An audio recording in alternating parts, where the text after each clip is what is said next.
Welcome to Real Clear Radio Hour, brought to you by the Competitive Enterprise Institute. I'm your host, Bill Frezza. This week takes us to Dubai to explore the economic miracle that's taken place here thanks to the economic policies of an enlightened monarch. Stealing a page from Singapore's playbook, Sheikh Mohammed bin Rashid Al Maktoum unleashed the power of free trade, rule of law, low taxes, and business-friendly regulations on a patch of desert that is now one of the most thriving modern cities in the world. We'll speak to two guests who have been part of this miracle, playing very different roles. Our first guest, Dr. Samir Al-Ansari, can best be described as a finance technocrat operating in the innermost circles of Dubai's best and brightest. Rising from the CFO of the Dubai Aluminum Company to executive chairman of Dubai International Capital, Samir's meteoric career traced the growth of the city he adopted. In the second half of the show, we'll talk to a Lebanese engineer and entrepreneur named Walid Daniel, who built and sold a successful business servicing warehouse equipment at Port Jebel Ali, the world's largest man-made harbor and the biggest port in the Middle East. Just outside the window as I sit down with Dr. Ansari is the Burj Khalifa, the tallest skyscraper in the world. It's been an amazing week here. Samir, welcome to the show. Bill, it's a pleasure to be on your show. So you have been in Dubai, I understand, since you were a little boy, have seen some tremendous changes here, and in fact been a part of many of those changes. We appreciate you having you on the program to share those with us. Roll us back and tell us, what brought you here? Well, my father came to Dubai in 1967, and it was quite an interesting time. At the time, actually, we're living in Jerusalem, and when the 1967 war happened, literally my father said, we're not going to live under occupation. And we jumped into a car with some relatives who happened to be staying with us at the time and left to Amman, Jordan. And I think he had $100 in his pocket at the time. And we stayed in Amman, and my father came to Dubai, and that was kind of late summer 1967. Mm-hmm. Why he came to Dubai, I couldn't tell you. He saw something. He saw something. He heard something. I'm not sure what it was. A lot of our relatives had actually moved to Kuwait and settled in Kuwait and were Kuwaitis by that point. But he decided to come to Dubai. We followed him 2 years later. So I came to Dubai as a 7-year-old in 1969. And what can I say? It was a tiny village. It was... no big oil industry at the time. No, there was no big oil industry. There were the early days of oil exploration and maybe there was some findings. I remember there was an oil company that was headquartered in the same building that we used to live in Sheikh Al Latifa building in the middle of old Dubai. But even today, this is not oil country. The oil boom came and went. That's right, and it was quick. I mean, I guess it was 10, 15 years, mainly in the 70s. There was a bit of gas that was discovered along with that. But Dubai has never had much oil and has not, all the growth that you see, all the phenomenal story that Dubai has been a part of and all the wealth that you see created here and this modern city was not driven by any oil revenues. But we look out the window here, I see these magnificent skyscrapers everywhere I look. When you were a boy, what was out there? Absolutely nothing. This area that we're sitting in today was complete sand. Interestingly enough, the building that's just across the road from where we are, which is, if I remember rightly, it's 12 floors, is where I lived when I came back to Dubai in the 80s. So I came to Dubai in 69. I spent 8 years, went back to the UK in 76, spent 12 years there. Getting your education. And getting my education, training to be a chartered accountant, and then came back to Dubai in 87. And even then, this was sand. Exactly. Even then, most of this area, which is really the new Dubai, was completely sand. So I would look out of my window on the top floor of that building just across the road, and in front of me was absolute desert. There wasn't even a building to see on this road. I worked in what was then the Dubai World Trade Center, which still exists. Now that was built when? That would have been built 85, 86. Okay, so that was a pioneering building. So that's a high rise. I think it was 40 floors or something like that on Sheikh Zayed Road. That was the highest building in Dubai, and that's where I worked. But then the rest of this area, there was absolutely nothing. Why did you come back to Dubai with the education you got in England? What attracted you here?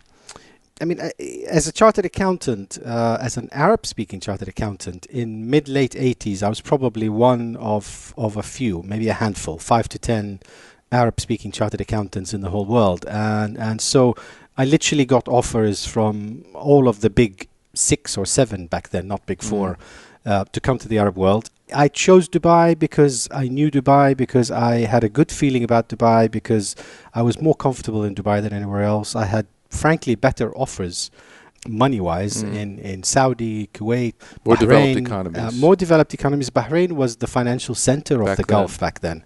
So I could have gone there, but I decided to come to Dubai, and absolutely no regrets. Here we are 27 years later, having experienced the miracle of Dubai, where all my kids have been born here and have grown up here. I'm one of the privileged few who a few years ago were given a UAE passport by His Highness Sheikh Mohammed, which is rare in this part of the world. And so now, foreigners I'm are very welcome proud. here to live, to work, but they don't easily become citizens. Yes, it's very difficult, and I guess the key reason for that is the fact that the indigenous population is pretty small. So Maybe if half a we- million? I mean, it's not that many. Yes, I would say for Dubai, certainly under half a million. Abu Dhabi is the same.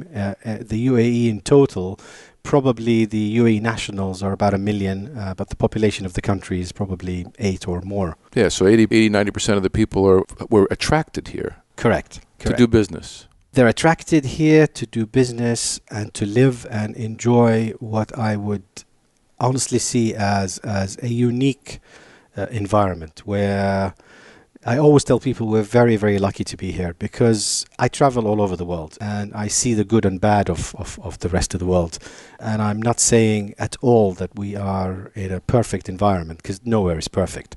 But I think we have something that is better than most places around the world. And by that, I mean in every possible sense. It's the lifestyle, it's the environment, it's the infrastructure, it's the security. It's all of the things that if you had a checklist of what do you want out of life, what do you want out of your personal life, professional life, family life, right. economically, you have a list of 20, 30 things you want to tick.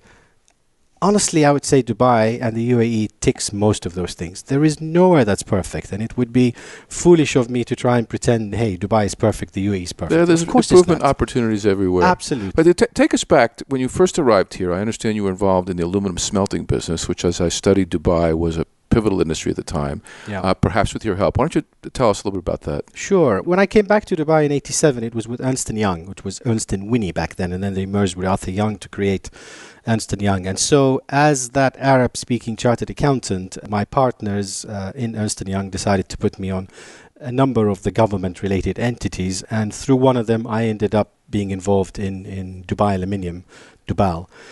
Now, Dubal, let's go back to why it was created in the first place, because that is interesting in itself. So at the time, and we're talking early 80s, Dubai had gas and needed water. We're in the desert.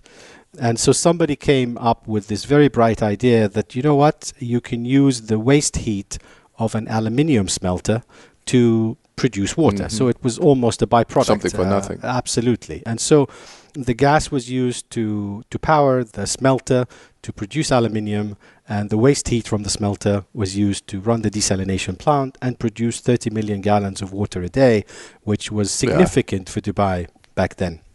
And so it was a great idea. Unfortunately, the company was not very well managed in the early days for all sorts of reasons that we won't go into.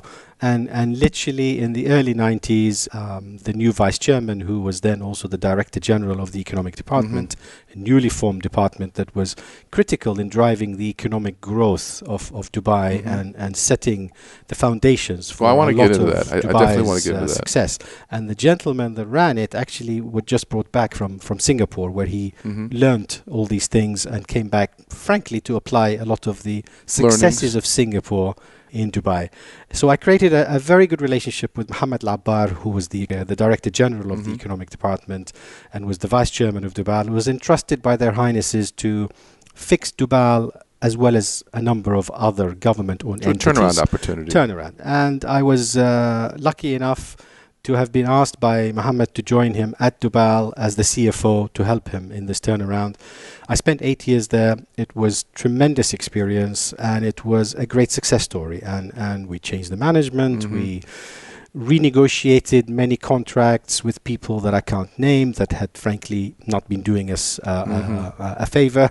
The old regime. Yes, absolutely. And, you know, in the metals business, interesting things happen that need to be fixed now and then. And we did that, and we expanded it. We turned it around to being one of the largest single-site, most successful aluminium smelters in the world. Subsequent to me leaving after 8 years, they've also formed a joint venture with Abu Dhabi, have built a smelter in Abu Dhabi, and now the combined Dubai, Emal is, I think, the fourth or the fifth largest aluminium company in the world. So this is a tremendous success story for the UAE. And provide seed capital for the economic growth here. Absolutely, and tremendous employment opportunities also for nationals, because this place employed thousands and continues now to employ even more nationals out of Dubai and at Abu many Dhabi. skill levels. At absolutely every skill level you can imagine, from even in the smelters to the managerial positions. And a lot of them have kind of gone through that Dubai Academy, as I like to call it, from the early 80s, and here we are 30, 40 years later. But I look around, and my eye spotted the smelters shortly after we landed, but that's not what most people's eyes see. They see these towering buildings, these spectacular villas, the Palm Islands. Where did all that come from? When did that start? Well, when I came back to Dubai in the late 80s, and even in the 90s when I used to drive from here out to where Dubai is, near Jabal Ali, there was absolutely nothing in this road. Where now when you drive it and it's 15 kilometers, there is no gap in that road today. There are buildings on every side, everywhere. You know, I would say all this happened late 90s and really into the new millennium. Going back to my friend who I mentioned earlier, Mohammed Labbar.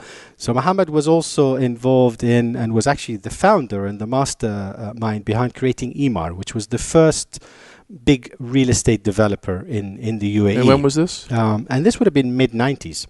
Because if the UAE, if Dubai is known for anything, it's its real estate business. Right. So it's surprising that that's such a recent phenomenon. Pretty recent. It's very recent. And even after Emaar was created in the mid-90s, really Dubai didn't get going in the sense that you see it today until, I would say, when His Highness Sheikh Mohammed became the ruler of Dubai. Okay. That was the trigger point. That was absolutely the trigger point. And so 2002-03 onwards, the next 5 years were phenomenal. But we'll get to that. Tremendous but we were chatting before the show about the mortgage business here, which you would have thought would have been eager and ready for all of this. But tell us about your experience there. Let me tell you a story on that, Bill. When Mohammed launched Emaar, I mean, he's a visionary, and he was, I think, ahead of his time when this was done in the mid-90s. So one of the first projects that was launched was a golf course community. So when this was launched... It was probably considered wild speculation at the time. And this is absolute desert, complete desert. And at some point, I'll show you some pictures of this. So you had to imagine what this would eventually look like. But I decided, you know what, Dubai is home, and my kids love it here, my family love it here. We're not going anywhere. So I bought a piece of land and literally went to my banker, and I said, I'd like to get a mortgage. And he literally laughed at me and said, what do you mean, Samir? What's a mortgage? I said, come on, what do you mean? He said, we don't have mortgages. Okay, we know you. We know your position. So, you know, we might give you personal loan 3 to 5 times your salary.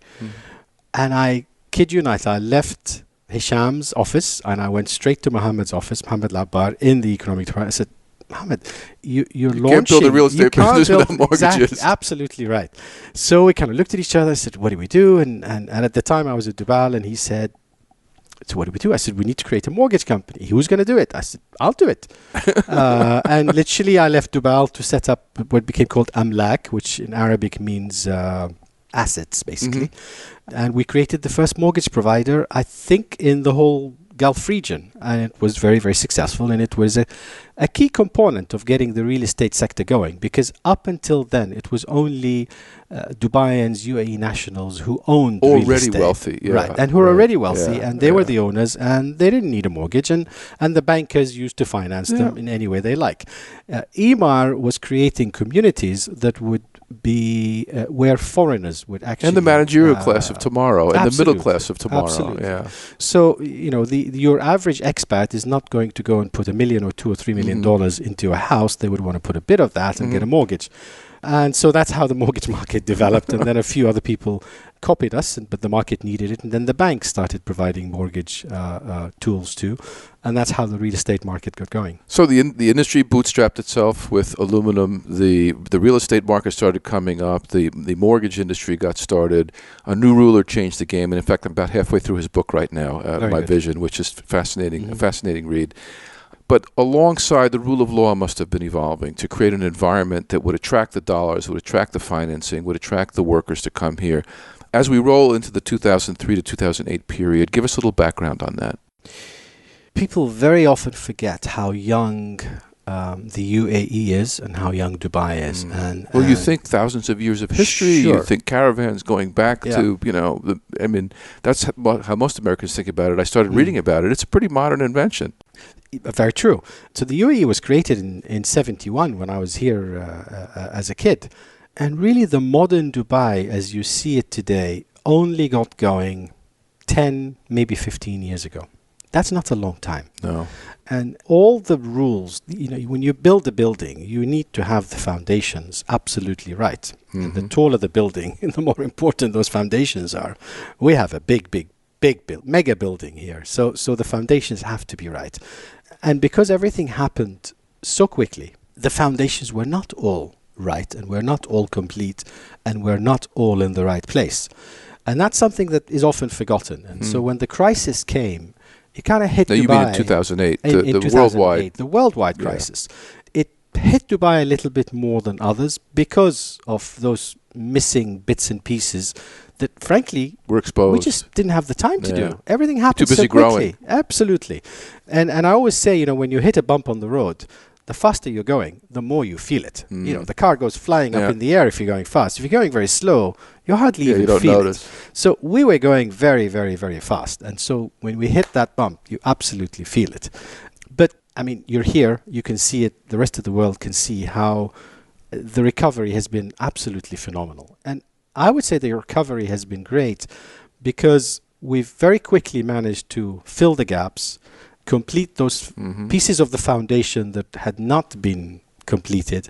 The slowdown was actually good for Dubai because it gave us time to catch up and do the things that actually needed to be done. And rationalize some things and liquidate others. Sure. Absolutely. Learn from mistakes. Recessions are important. Everybody makes mistakes. Recessions are, if you stop all recessions, you create disaster. Yeah. I think in a way it was a blessing in disguise, because if this had happened 3 or 4 or 5 years later, the crisis, maybe we would have been way too ahead of ourselves and the problem would have been difficult to fix. Dig us into the DIFC a little bit and its role in establishing commercial law and its role in building the economic zones. Tell us that story. The DIFC, and I've been involved with it since it was launched Which stands for? The Dubai International Financial Center. Thank you. So this is the financial hub for the region. And I was at the executive office of His Highness. This is kind of a think tank for Dubai. And so many of the successes of modern Dubai were incubated out of the executive office. And the DIFC is precisely an example of one of those big successes. And so that team identified the gap, between London and Singapore. There was really no financial center. You've got a big time zone of almost 8 hours and no... It goes dark. Absolutely. And no credible financial center. Yet Dubai ticks all the boxes. And so there's a great opportunity to create that. There's a huge import-export business. We haven't even talked about the port. Yes. We probably won't have time for that. But. Right. And with these things, you don't just build it and say, look, I have a financial center, come and use it. There are so many elements that need to go right, from the environment, the security, the connectivity, the infrastructure, the rule of law, you name it, so on and so forth, the lifestyle, but human capital also. And one of the biggest successes for Dubai, one of our critical success factors, is the fact that we have created the environment that attracts human capital. So if you ask anybody in the world, if you want to come and work in the Gulf region, in the Arab world, in this part of the world, where would you want to go and work? It's always Dubai. That is a huge success factor, and human capital is key in Dubai's success, and now also in Abu Dhabi's success. They want to come to the UAE. More important than oil. I agree with you, and certainly more sustainable. And so, because the big banks in the world know that they can attract the human capital to Dubai, that people would want to work in Dubai, it was a lot easier for them to see Dubai as a hub, financial or otherwise. This really applies also to other sectors. Logistics, I mean, you name it. Tourism, absolutely, you name it. But for the DIFC, this was very important. This year we celebrate our 10th anniversary. I think it's very clearly recognized as the financial center for the region. It is a global financial center. A lot of progress has been made on many fronts. I think one of the areas that's often not talked about, but is also a key success factor of the DIFC, are the courts. And to create independent courts with world-class arbitrators, senior judges, and so on, has been a critical success factor too. And in fact, it's become so popular that now not only DIFC registered companies use the DIFC law, but companies outside the DIFC can actually state that they want their contracts to be subject to. Absolutely. The original DIFC was literally a zone. It was so many acres. I don't remember the figure. Which is where we're sitting right now, by the way. And you had to physically be there. Yes. But now the benefits of that rule of law have been extended all over Dubai. Correct. So companies can elect to have their contracts and agreements subject to DIFC Just law. like I can say I want my contract ruled by the state of Delaware when I'm in the U.S. And you're finding that especially foreign companies are much more comfortable with that. They feel that the commercial laws can then be they know the precedents, the lawyers have been trained, they know the language, it's got hundreds of years of history behind it. And it's a foundation, if I can go back to your words, it's a foundation for commerce. Absolutely right. So what do you see at the years ahead? You express some confidence that Dubai is recovering from the economic shock in 2008. Everywhere I look, I see cranes. So clearly someone's betting on the future. What do you see out there? Well, I would say Dubai has bounced back very strongly from the crisis. I think a lot of lessons have been learnt. I worked in investment banking for a while, so I get to sense the pulse of the market and the sentiment and how people feel, the levels of confidence and so on. And I would say from last year, from 2013, the pulse and the sentiment has improved tremendously. And so we're definitely on the right track. I think also what I'm sensing, and it's actually quite interesting, that many of the doubters of Dubai pre-crisis, especially in the region, many of our neighbors who kind of doubted the Dubai success story and whether it would last, whether it would, they thought it might be an illusion. Exactly. Are actually believers now. Because you've survived the crisis. Absolutely. Survived the crisis. We've created the safe haven for the region. This is the place where people want to come and work and live. Dubai, interestingly enough, does great if the region is doing well. It does great, if not better, when the region is not doing very well, interestingly enough. So with the Arab Spring, with all the issues around the region, where do people go to? Whether it's people who want to do business, whether it's the tourists. So take all of my Saudi friends who 3, 4, 5 years ago would go to Lebanon on holiday, would go to Syria on holiday, would go to Egypt on holiday, would go to Bahrain and so on. If they want to go somewhere in the Arab world, they are absolutely in Dubai and the UAE first before anything else. And same for other people from the region. Or take... But we were at the Burj Al Arab yesterday having high tea. I've never seen a hotel like that in my life. It's spectacular. And it's incredible, Bill, that with all the capacity that has been built in Dubai in the last 4 or 5 years, and I'm talking about hotels, tourism, service departments, you name it, where we were all very concerned that so much capacity was being built, all the hotels are full. Dubai's hotel rates are the highest ever. Higher than I won't tell you what we paid for tea. I can imagine. I can imagine. So that's why I'm optimistic about the future. We're doing the right things. Businesses are making money again. The real estate sector has bounced back nicely. Our stock market was the best performing in the world last year and has continued well this year. I just don't want us to get carried away again. People have short memories, and then suddenly they're making money again, and they're going to repeat the same mistakes. I hope, I pray, and I believe that we will not do that. At least at government, quasi-government level, I think a lot of lessons have been learned, and the structure is stronger today. Fundamentals and all the things that were maybe missing before are corrected now, are tighter now. I wear many hats, and one of my hats is the acting CEO for Hawkama, which is the Corporate Governance Institute for the region. And corporate governance is important. It's very, very important. And in the last 5 to 10 years, it was more about spreading awareness of corporate governance. Today is about implementation. Every organization we talk to wants us to come and help them with corporate governance, wants us to do workshops for their board members. Best practices, shareholder responsibility, succession planning. Yeah, absolutely. You'd be surprised how many things were missing 10 years ago that are actually happening this is a region that is known for family businesses, not for scale corporations. I mean, that must be a big learning for a lot of people. True, Bill, but even those family businesses have become huge conglomerates. And they're on the third generation now. So how do you still have to do it right? You have to do it right. And you don't want the idiot nephew in charge. You want to the bigger they get, the more they actually realize they need to do it right, whether it's succession planning, whether it's managing family members and non-family members. This is the human capital subsidiary element governance. Too, Absolutely. Yeah. Let me ask, in the time remaining, what advice you have for others, just as Dubai learned from Singapore. I was recently in Guatemala, and I was talking to folks who were developing the ZA, the contract law zones in Honduras. Legislation has been passed. Actually, much of it intentionally modeled on Dubai, where they would create economic zones with special tax status, with British judges brought in.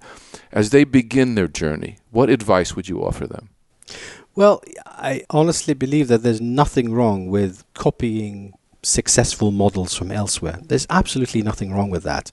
If someone else has done it, learn from their mistakes and learn from their successes and apply it better even.